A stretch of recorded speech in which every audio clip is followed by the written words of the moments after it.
Amigos de Durazno, bienvenidos al ciclo Durazno está de fiesta. Es un ciclo que entregamos por Canal 6 y sonidouruguayo.com.uy. En este ciclo pretendemos crear el clima previo a la realización del 42º Festival Nacional de Folclore, que se realizará el 6, 7 y 8 de febrero en el Parque de la Hispanidad, aquí en Durazno. En este ciclo vamos a entregar una serie de notas a través de las cuales vamos a repasar, gracias a los testimonios de quienes participen, toda la historia desde el comienzo a este momento de esta gran fiesta de los duraznenses que se celebra en el corazón del país. Hoy estamos celebrando el comienzo de este ciclo con todo entusiasmo, todo este equipo de Canal 6 y de sonidouruguayo.com.uy. Y en este primer programa creo que corresponde la participación del doctor Raúl Iturria, gestor de esta idea.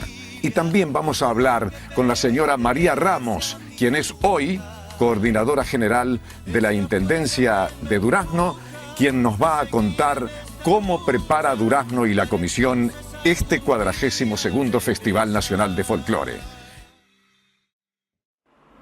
Tenemos la grata compañía del doctor Raúl Iturria. El doctor Raúl Iturria ha sido 2 veces intendente del departamento de Durazno, fue ministro de Estado, senador de la República. Es un hombre conocedor de la tradición y del folclore y un hombre que también en algún momento de su vida se ha dado tiempo para escribir y ha escrito muchas poesías y muy especialmente lo que hizo en el comienzo, en su condición de escritor, ese maravilloso tratado de folclore. Queridos amigos, estamos en su propio ámbito con el doctor Raúl Iturria, en la biblioteca de su casa. Así que Raúl, muchas gracias por recibirnos a toda esta patota aquí en su casa. Y en este primer programa teníamos que hablar con usted, porque en el comienzo tenemos que hablar del inicio del festival, donde usted está tan estrechamente vinculado. Gracias, Julio, y gracias a Canal 6 y Sonido Uruguay por la publicidad que implica estas cosas y por las oportunidades que son también de poder decir algunas cosas respecto a iniciativas que ocurrieron hace muchos años y que todavía están vigentes. Un gran estadista argentino decía que gobernar es poblar. Yo diría que en estos tiempos, ya no ahora, ya hace tantos tiempos como el festival, gobernar es promover. Promover la cultura, promover el desarrollo, promover a la persona humana, promover a los necesitados, es decir, promover, promover y promover. Por eso, ese es el origen del festival. En el interior, normalmente, no hay noticias positivas, siempre son tragedias, inundaciones, hechos policiales.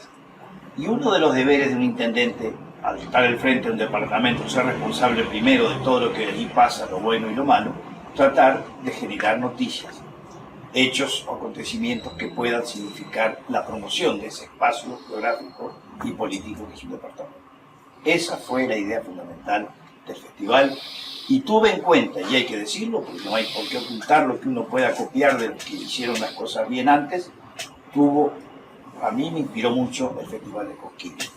Por la sencilla razón, hay infinidad de ciudades en Argentina mucho más importantes que Cosquín. ¿Por qué conocemos Cosquín? Porque un día un intendente quiso promover su ciudad, que había dejado de ser un centro de salud en la época de la tisis, es decir, cuando viene la penicilina se acaba el sistema, que aquel lugar ya no era un centro de salud y que estaba quedando muerto. Y entonces él crea el Festival de Cosquín y le da una lo proyecta al mundo. Y eso fue una idea que nosotros tuvimos. Aparte de eso, también la intención de servir y dar a los sectores populares un espectáculo de calidad, a precios totalmente alcanzables, porque era imposible a la gente humilde ver espectáculos ya que no salen de la ciudad.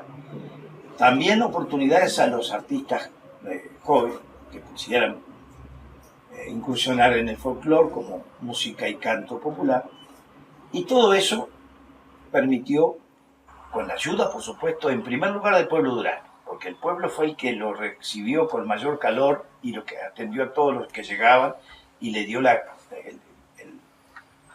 ambiente fundamental. Y también un grupo de personas que se integraron a las comisiones y trabajaron mucho.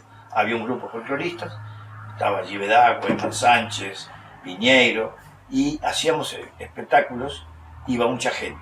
Y al ver que la gente necesitaba eso, fue que apareció la idea del Festival de Folclore. Al principio pensamos llamarle Festival Interdepartamental de Folclore, porque la idea mía fue aprovechar la conexión que tenía con el Congreso, con los intendentes a través del Congreso, para que estos apoyaran el festival. Después le pusimos Festival Nacional de Folclore, y ese es el nombre verdadero. Muchos confunden con el eslogan "Todo el Uruguay canta en Durazno", que en realidad es un eslogan, creado sí por Jesús Carlos Correa en un comunicado de prensa.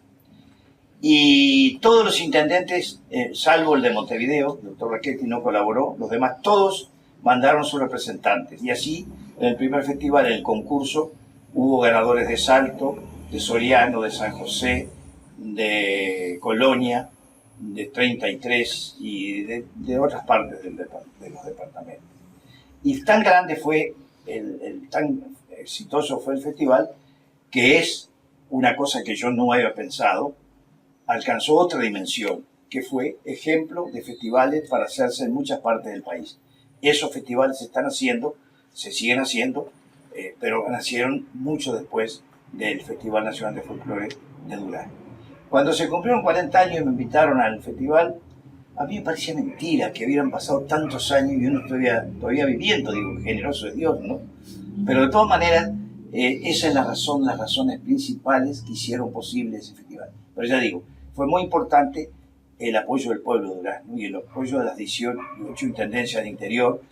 Y también en aquel momento yo tenía un liderazgo bastante importante. Bueno, no es que me bata el parche porque ya estoy fuera de la lista política, pero en realidad en aquel momento yo tenía un bastante liderazgo. Y cuando un intendente lidera un departamento, si tiene apoyo popular, seguramente que va a tener éxito en las empresas que integre, ¿no? ¿Cómo fue el trabajo del comienzo?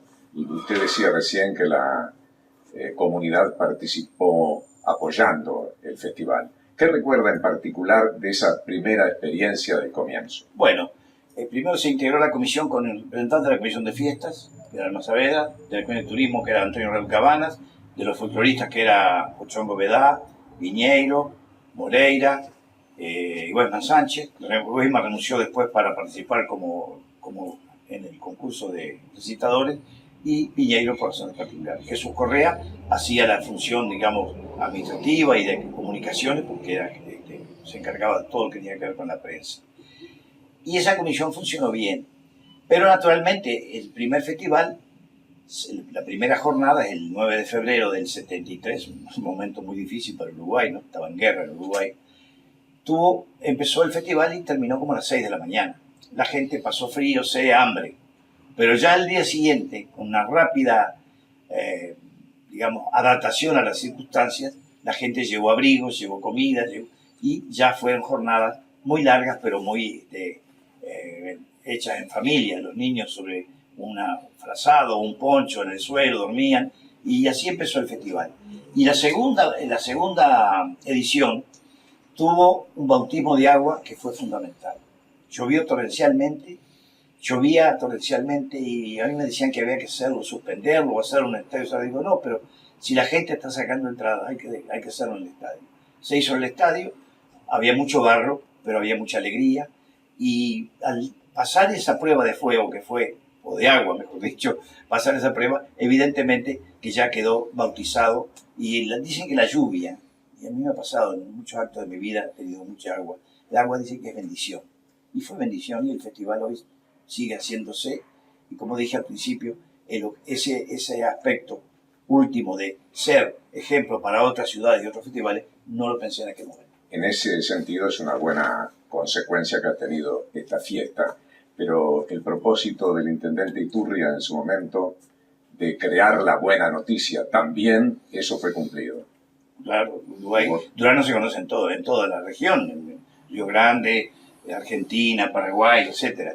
Porque si no, hoy por hoy, por ejemplo, nosotros se contratan artistas de primer nivel y no se les adelanta el caché y vienen y cobran. En alguna oportunidad me pasó a mí, alguien quiso decir que le pagáramos la mitad del caché uruguayo, y dije no, aquí no se paga, se cumple estrictamente después de actuar. Y eso es parte del conocimiento del festival. Y me he encontrado en Argentina, en los congresos de folclore que yo he ido, que han hecho 3, siempre con gente que estuvo en el festival y que se acuerda y que tiene un gran recuerdo. Hace poco me encontré con una chica, Cafrune, la hija de Cafrune, y le pregunté, yo no estaba tan seguro, digo, pero tú estuviste en Durazno. Sí, dice, es el único festival que me dio un premio a mí, fue La Revelación, no sé en qué año, y tengo un recuerdo precioso, y bueno, y todos los demás artistas que he tratado de Argentina, fue muy importante porque conocieron Durazno y dieron una difusión importante a nuestra ciudad y a nuestro departamento. Bueno, hay un montón de anécdotas lindas. Los primeros festivales tuvieron una gran vinculación del artista con el pueblo. Me acuerdo que el payador Rumpierre decía que en todos lados donde había un festival se le decía al artista, usted no puede actuar nada más que en el escenario. Y allá en Durazno se le invitaba a peñas, en un café, en una casa de familia, en cualquier sitio. Y entonces lo que se lograba al final es que la gente, una gran comunicación entre el artista y la gente, y iban después al festival de noche. Estamos hablando del tiempo cuando se realizaba en el campus. Seguro, en el campo municipal. Donde detrás del escenario se ubicaban unas carpas donde unos minutos esperaban los artistas ahí. Exactamente. Y tenía acceso la gente allí. Claro, y los vestuarios también se usaban, los vestuarios del estadio. Pero era interesante. En aquel tiempo el estadio no tenía el cerco perimetral de material duro, pesado. Y entonces eran tejidos. Y una noche, una figura muy representativa de Durazno y de La Valleja, el doctor Iquinela, no tenía entrada y no podía entrar, entonces con unos chiquilines se cruzó un hombre de como 70 años ya, abogado y un importante, se metió entre los alambres, un portillo que había y entró al festival. Pero hay muchas más, por ejemplo, el homenaje a Osier Ruiz Castillo en la primera edición, se le invitó y se le contrató para actuar, pero antes de actuar habíamos conseguido un Quijote o Quijote y Sancho, no me acuerdo bien, una escultura para regalarle. Y yo le pedí a los miembros de la comisión que subieran a entregárselo. Subió Cabanas y me da a entregarle eso. Ya habían actuado el día antes un conjunto argentino muy bueno, y yo les pregunté a ellos si tenían algún tema de Osiris. Dijeron, sí, tenemos la milonga como yo lo siento. Y cuando le entregan a Osiris esa escultura, la comisión del festival, ellos le cantan la milonga como yo lo siento. Se emocionó muchísimo Osiris, recuerdo, estaba de traje, con la guitarra, firmado la guitarra, y entonces dijo palabras más o menos las siguientes. Cuando de niño iba a guitarrear a orillas del G, nunca pensé que un día, al lado del G, me iban a hacer un homenaje multitudinario. Ese fue un homenaje muy lindo a Osiris en vida, cuando actuaba allí. Otro hecho precioso fue, Jaime Torres, lo habíamos contratado con Weyman Sánchez en Cosquín para actuar en Durazno. No hubo tiempo de mandar ni los pasajes ni un adelanto del caché, y entonces cuando él tenía que venir a Montevideo, estaba en pie de guerra en Uruguay, 9 de febrero del 73, imagínense. Y el representante dijo, no seas loco, ¿cómo vas a ir? Una gente desconocida, no se conocía el festival, recién empezaba.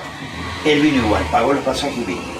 Cuando vio a René Martínez, que lo esperaba en una auto de la intendencia en Carrasco, se floreció la sonrisa. Y fue, y es un gesto que no tiene precio. Un artista de primer nivel venir, porque él dice que nos vio cara de buena gente. Se ve que es poco conservador. Otra preciosa anécdota es cuando Amalia La Vega hacía 10 años que no actuaba. Entonces se hicieron gestiones y actuó en Durán. Subió al festival, subió al escenario del festival y arrancó cantando Mate Amargo, el tema de Tabaré Regules. Y el público durante 3 veces le cortó inmediatamente un aplauso. Y luego actuó. Fue la vuelta de una cantante que no ha habido en Uruguay, no habrá tal vez, y no hay en la región de ese nivel. Y así hay muchísimas más. Las peñas que hacíamos, fantásticas peñas que valían un Perú en sí mismo, con cantantes, todos esos grupos de artistas que actuaban. Y se utilizaban distintos escenarios de la ciudad, en el camping, por ejemplo. En el camping se hicieron hermosas peñas, una carpa armaron, Abel Soria armaron para Abel Soria una carpa un grupo de amigos, y allí estuvo artistas del nivel de Dávalos, Jaime Dávalos, el poeta, que estuvo allí dando una verdadera demostración de la cultura folclórica. Hay 1000 cosas, hay 1000 anécdotas, y de todo eso, evidentemente, el público fecha a fecha iba comunicándose mejor y aprendiendo más, porque también la parte docente de un festival y de la música y el canto es muy importante porque se eleva el nivel de la gente, y hay que buscar elevar el nivel de la gente, no rebajar ni el léxico ni la cultura, sino elevar a la gente a los niveles más altos que se pueda alcanzar. Ya que estamos recordando, para mí en este momento es inevitable recordar a un gran amigo que fue Pablo Estramín, porque el Pablo, creo que el Festival de Durazno lo catapultó. Sí, casi que es un producto del festival, como también este muchacho de Tacuarembó, Carlos Benavides, mucho más. Ganó el segundo premio de dúo Los Eduardos, que uno de Eduardo era Larbanoa, creo que era. Eduardo Larbanoa. Después hicieron el otro conjunto, y así cantidad. Páez, un gran recitador de Colonia, el poeta Juan Carlos López ganó el 83 y hasta ahora sigue actuando, es un hombre muy vinculado al folclore. Y así sucesivamente, muchas figuras Cantares 5. El concurso que propone el festival, sobre todo en los comienzos, fue lo que dio la oportunidad de difundir nuevos nombres de artistas de folclore, ¿verdad? Claro, fue importantísimo sí. Ese era otro de evento. los objetivos, es decir, darle una oportunidad a la gente que quería subir al escenario y promoverse culturalmente, ¿no? Sí, hay tantas cosas lindas. Yo creo que fue un hecho muy positivo. Hay una anécdota que voy a contar, porque no todo era a favor, había mucha gente que estaba en contra. Porque siempre aparece, cuando se hace una intendencia, hace un acto cultural importante o hace un esfuerzo cultural, dice, ¡hey, nos dan los pozos a las calles! Entonces, terminado el festival, viene Domingo Boquiardo, el director Boquiardo, que era edil y era suplente mío en la intendencia, y me dice, te felicito, Vasco, dice, yo era contrario a esto, pero ganaste vos, dice, fue un espectáculo, fue un éxito total. El éxito superó largamente lo esperado, eso es la verdad. No esperamos tanto éxito, aunque pensábamos que sí que iba a ser bueno. Y se notaba, porque cuando hay un acontecimiento en una ciudad chica como Muriana, como Durazno, uno empieza a encontrar, empieza a ver como que estuviera hirviendo una caldera. Y entonces se siente un rumor, se siente algo, ahí en el aire anda alguna cosa muy positiva que demuestra el interés de la gente. Y si las cosas las apoya la gente, eso es éxito asegurado. Y también, Raúl, en la vida hay tiempo para escribir. El Tratado de Folclore fue su primera experiencia como escritor. ¿Me equivoco? No, es así. Es así. A mí siempre me gustó escribir. Por razones profesionales tuve que escribir. Como abogado, alegatos, escritos, demandas, contestaciones. Y como político, discursos. Por supuesto, muchos discursos. Y siempre tuve la intención de escribir. En el 2000 me retiro de la actividad política, me jubilo y entonces me pongo a concretarme, a estudiar más. Porque para escribir una página hay que leer 200.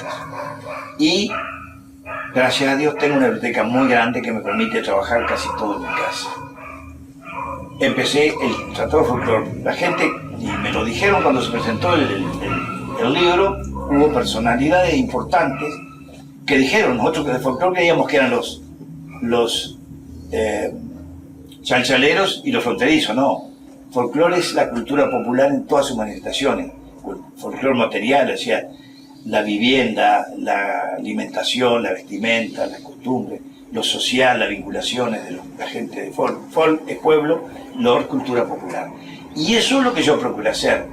Evidentemente él ha tenido éxito ese trabajo porque no había un trabajo similar en Uruguay. Había algunas cosas, pero como tratado.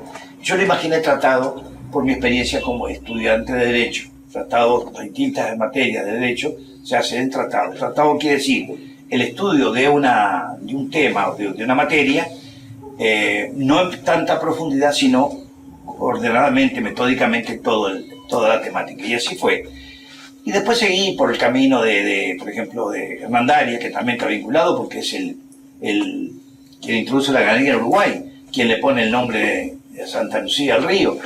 Y tuvo un éxito tremendo ese libro porque trae una cantidad de información que la gente no la poseía. Todos sabían, Hernandaria introdujo la ganadería como un eslogan y ahí quedaban los conocimientos.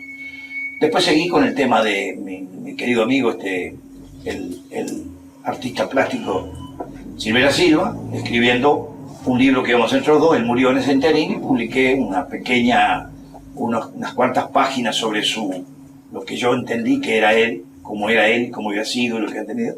Y luego poesía en el campo vinculada y lo llenamos de dibujos de Claudio Silvera Silva. Nuestro campo en dos visiones, la visión del plástico y la visión mía como muchacho de campo.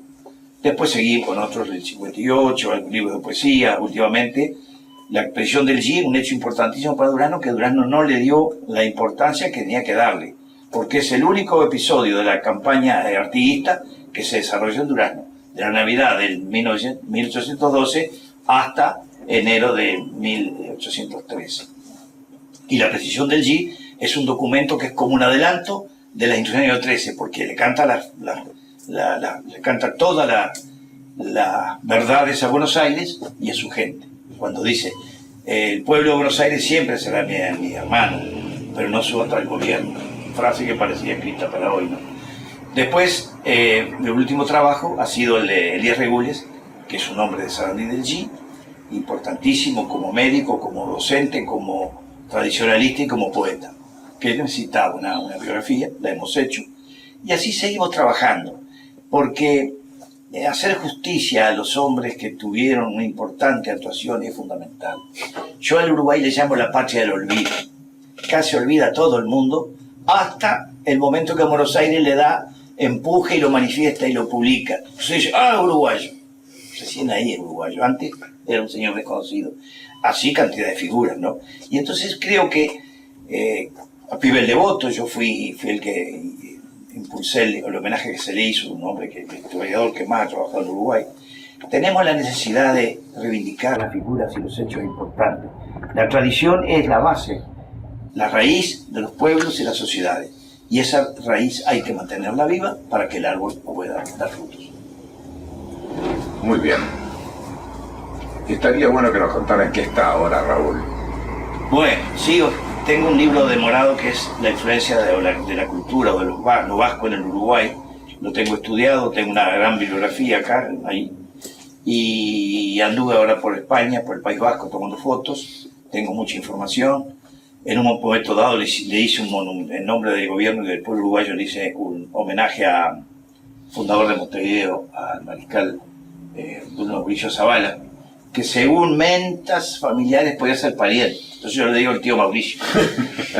Y allí el único homenaje que tenía en la casa de Zavala, que es en Durango, era la Asociación Uruguaya de Fútbol al fundador de Montevideo, 1924, cuando recorrieron el norte de España rumbo a la Olimpiada de París.